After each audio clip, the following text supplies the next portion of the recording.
किसी गांव से एक आदमी गुजर रहा था, उसके पास में रहे होंगे 19-20 ऊंट। ऊंट लेकर के जा रहा था, पुराना जमाना, राजस्थान की बात है। ऊंटों को लेकर के चला जा रहा था। रात हो गई तो उसे ठहरना पड़ा।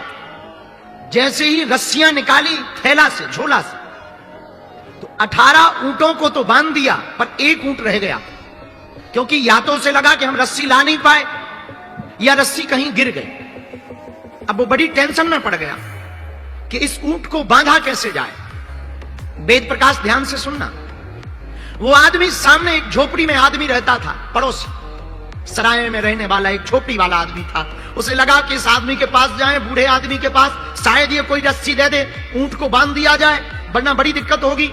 रात भर ये भी खड़ा रहेगा, हमको भी रखवाली करनी पड़ेगी, और सो नहीं पाएंगे तो दिन में चलने में दिक्कत होगी। तो वो पड़ोसी के पास गया, जहां रुका था, उस झोपड़ी में गया, तो प्रार्थना की कि क्षमा करो, मैं एक यात्री हूं और मैं 19 ऊंटों का जत्था लेकर के जा रहा हूं, और मेरे पास 18 ऊंटों की रस्सी तो है, लेकिन एक रस्सी गिर गई। तो अगर आप बुरा ना मानो तो सुबह तक के लिए मुझे रस्सी दे दो, कल मैं जाऊंगा तो रास्ते में कहीं से खरीद लूंगा। तो उस बूढ़े आदमी ने कहा कि मेरे पास तो ऐसी कोई रस्सी नहीं, मैं तो बहुत फक्कड़ आदमी हूं, और रस्सी क्या, मेरे पास तो एक कपड़ा ही है, वो मैंने पहन रखा है, वरना मैं कपड़ा दे देता, पर अगर मैं कपड़ा दूंगा तो मैं नंगा हो जाऊं। एक ही धोती है मेरे पास, और रस्सी तो दूसरी है नहीं। तो इस आदमी ने कहा कि अब तो बड़ी दिक्कत हुई, लगता है मुझे रात जागना पड़ेगा, लगता है मेरी रात आज व्यर्थ जाएगी। तो उस बूढ़े आदमी ने बुला के कहा, इधर आओ, सुनो, तुझे पता है कि रस्सी नहीं है, ऊंट को थोड़ी पता है। तो बोले मैं करूं क्या? बोले कुछ करने जैसा है, तू एक काम कर, जैसे रस्सी बांधता है वैसे ही नाटक कर, झूठ मूठ का एक खूंटा गाड़, उसके गले में हाथ लगा ताकि उसे लगे कि रस्सी बांध रहे, और झूठ मूठ के खूंटे के पास जाकर झूठ मूठ की रस्सी बांधने का नाटक कर। ये तुझे पता है, ऊंट को थोड़ी पता। उसने कहा ऐसे में हो सकता? बोले तू करके तो देख, ट्राई अगेन। वो आदमी आया वापस, उसने वही काम किया, झूठ मूठ का खूंटा गाड़ा, झूठ मूठ की गले में हाथ लगाया, रस्सी जैसे बांधने का नाटक किया, और उसने जैसे ही रस्सी से खूंटा में बांधा और दबकार करके ऊंट को कहा कि बैठ जा। ऊंट बैठ गए। इसको लगा कि बहुत अच्छा उपाय, बड़ा प्यारा उपाय, और पूरी रात आराम से गुजर गई। सुबह हुआ तो बाकी 18 ऊंटों को उसने रस्सी खोली, रस्सी थैले में फिर से भरी। अब 19वें ऊंट को वो 1 घंटे तक उठाता रहा, वो उठे ही ना। अब ये आदमी बड़ा परेशान, ना वो चले ना वो उठे। तो इस आदमी को लगा कि हो सकता है जो बूढ़ा दादा रहता है झोपड़ी में, वो कोई तंत्र मंत्र जानता है, और उसने रात को कोई ऐसा तंत्र मंत्र बता कर दिया है कि अब ऊंट उठ नहीं रहा। तो वो भागा भागा गया कि क्षमा करो, मैं रात को भी आया था, मैं सुबह फिर आ गया। तो बूढ़े दादा ने कहा कि क्यों आए हो? बोले बड़ी बात तो कुछ है नहीं, आपने रात को जिस ऊंट को झूठ मूठ की रस्सी बांधने को कहा था मैंने किया, और आपकी कृपा से काम तो सफल रहा, लेकिन अब एक नया लफड़ा फंस गया। बोले क्या? मैं सुबह से 2 घंटा हो गया ऊंट को उठाने की कोशिश कर रहा हूं, वो उठ नहीं रहा। तो बूढ़े दादा ने कहा कि अरे मूर्ख, अरे पहलवान, तूने जैसे रस्सी बांधी थी वैसे खोल दो। तो उस आदमी ने कहा कि जब बांधी नहीं थी तो खोलूं क्या? बोले यही तो मैं कहना चाहता हूं, जो बांधी थी वही खोल दे। और आदमी वापस आया, उसने ऊंट की रस्सी खोली, और ताज्जुब ये रहा कि ऊंट उठ भी गया और चला भी। अब बताओ, रस्सी थी भी नहीं और रही रात भर, रस्सी खोली भी नहीं और ऊंट खुल गया। यही वेद प्रकाश तुम्हारा और हमारा हाल है, और पंचकुला के पागलों, यही तुम लोगों का हाल है। हमने झूठ मूठ के रिश्तों को अपना रिश्ता बना लिया है, तो हम लोग फंसे हुए हैं। ये रिश्तों की डोर को तोड़ दी जाए। इस दुनिया में कोई भी बंधन है नहीं है, न किसी से कोई बंधन है, हमने मान लिया तो बंधन है। तो तुमने पूछा कि बंधन से मुक्त कैसे हूं? एक ही उपाय है, अगर तुम कहीं बंध गए हो तो तुम मुक्त होना भी प्रारंभ करो कि इस दुनिया में कोई अपना नहीं है। इसलिए अक्सर हम एक गीत की लाइनें बहुत बोलते हैं, नाता एक राम जी से,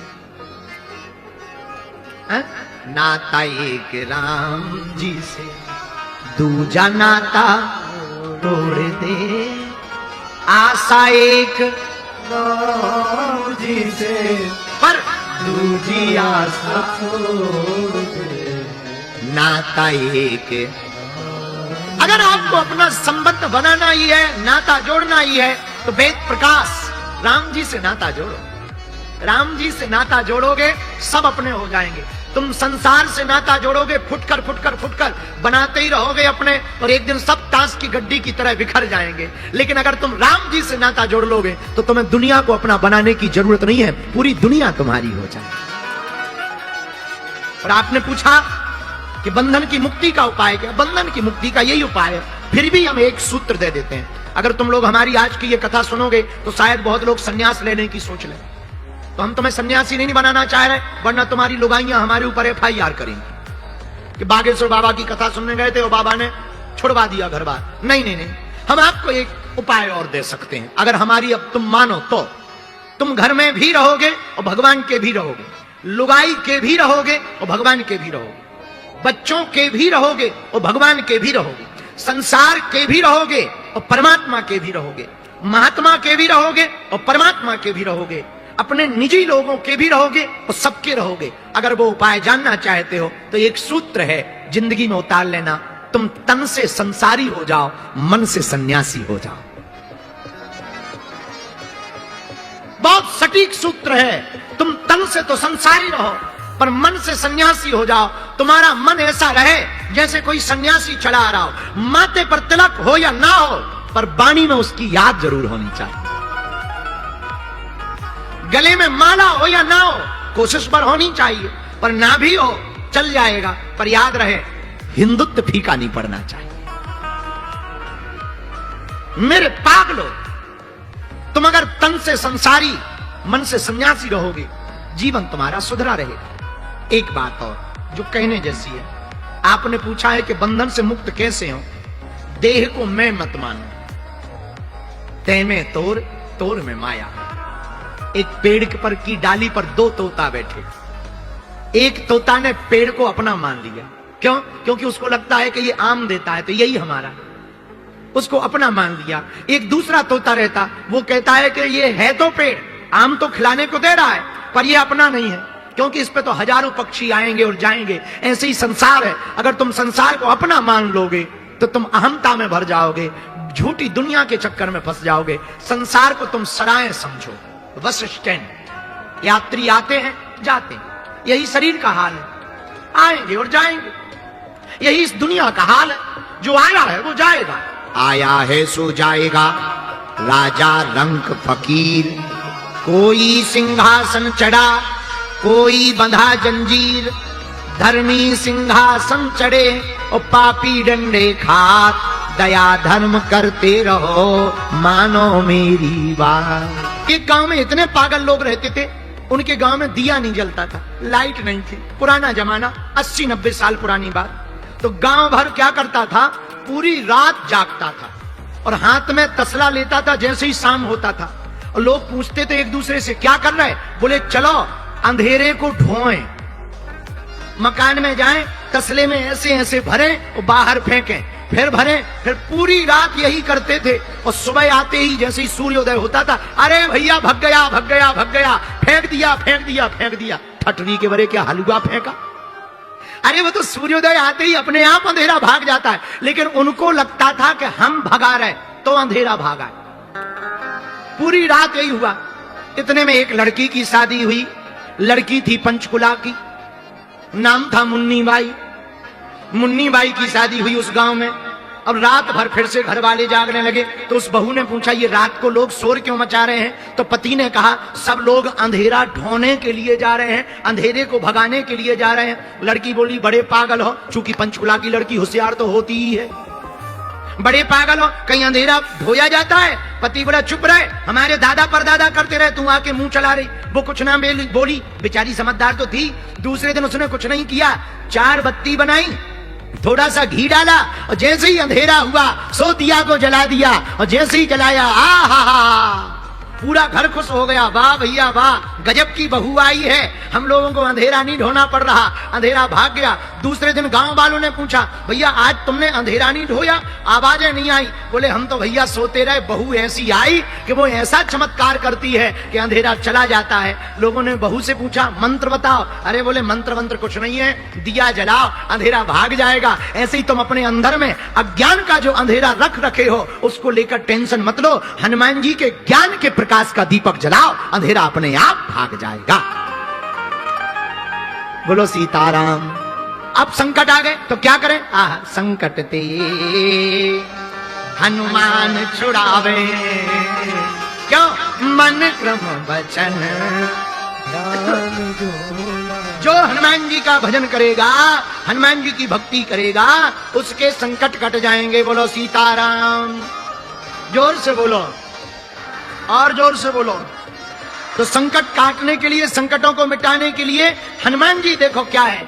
हमें एक भजन याद आ गया। तुम्हें जल्दी तो नहीं है? हमें भी नहीं है, हम तो फ्री हैं।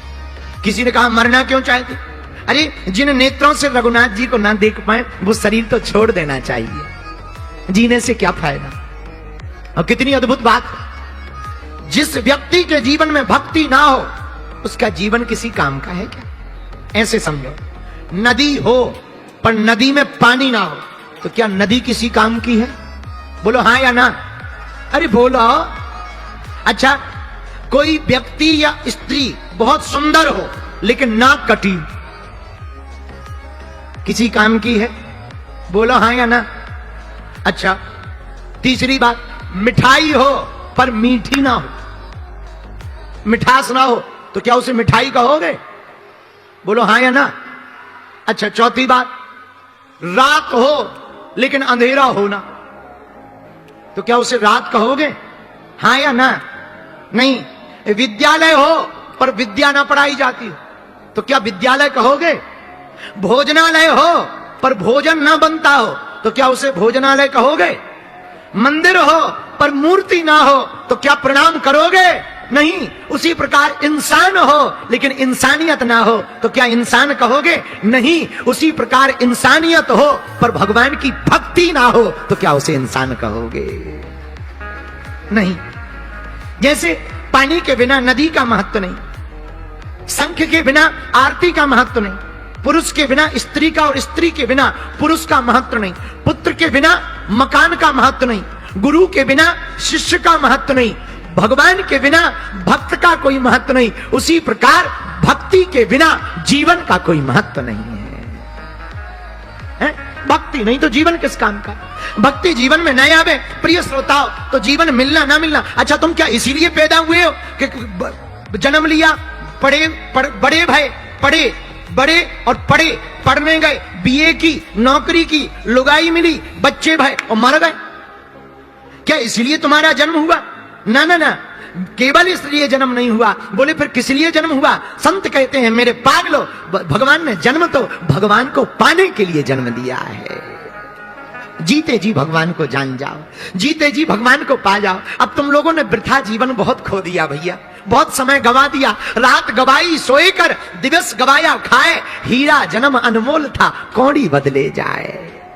व्यर्थ गवा रहे हो, सो कर गवा रहे। कुछ लोग खा खा कर गवा रहे हैं, अपना खा रहे, दूसरे का भी खा रहे, और तीसरे का भी खा रहे, घर भर का खा रहे, समाज का खा रहे, देश का खा रहे, फिर भी पेट नहीं भर रहा है, फिर भी खा रहे, फिर भी खा रहे। उनसे कहो जो खाना चाहिए वही खाओ। नहीं, आदमी एक ऐसा है। अच्छा, तुम कभी विचार करना, एक बात बताओ, शेर कितने भी दिनों का भूखा हो, 1 महीने का, 2 महीने का, तुम उसके सामने पिज्जा रख दो, खाएगा क्या? बोलो हाँ या ना। अच्छा, गाय कितने भी दिन की भूखी हो, मांस रख दो, क्या खाएगी? बोलो बोलो। नहीं, शेर पिज्जा नहीं खाता, गाय गंदा भोजन नहीं खा सकती, और आदमी कुछ भी धर दो सब खा जाता है। एक आदमी ऐसा है, कुछ भी धर दो सब खा जाता है, और ज्यादा समझाओगे तुम्हारा भेजा खा जाए।